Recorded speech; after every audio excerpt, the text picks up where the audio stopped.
প্রথমেই সবাইকে ঈদ উল ফিতরের অনেক অনেক শুভেচ্ছা।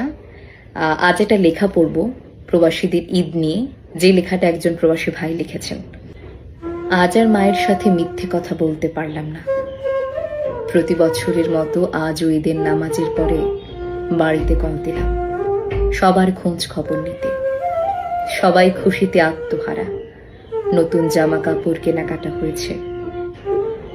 এক পর্যায়ে মা এসে মোবাইলটা হাতে নিলেন। দোয়া সালাম শেষে মাকে জিজ্ঞেস করলাম, তোমার শাড়িটা পছন্দ হয়েছে?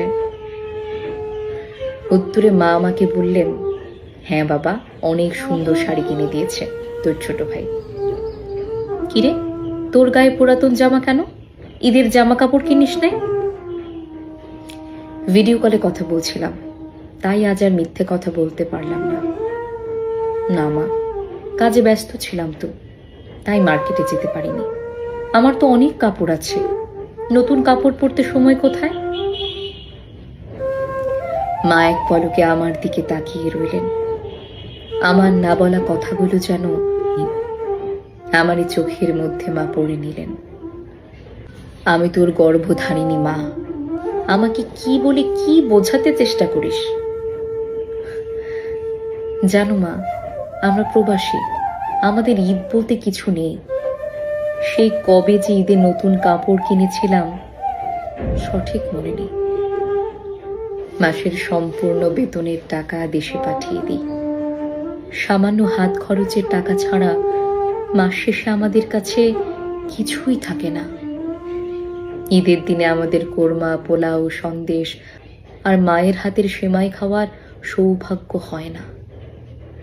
ঈদের নামাজ পড়ে এসে রুমে ঘুমিয়ে পড়ি।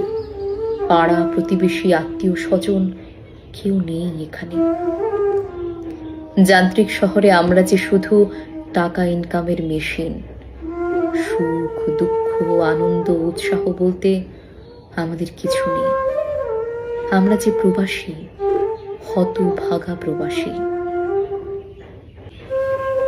ঈদের দিনের স্বপ্ন আমার নাই বা গেল বাড়ি, তাতেই খুশি তোমার গায়ে দেখে নতুন শাড়ি। মাগো, দেখে নতুন শাড়ি। ধন্যবাদ সবাইকে।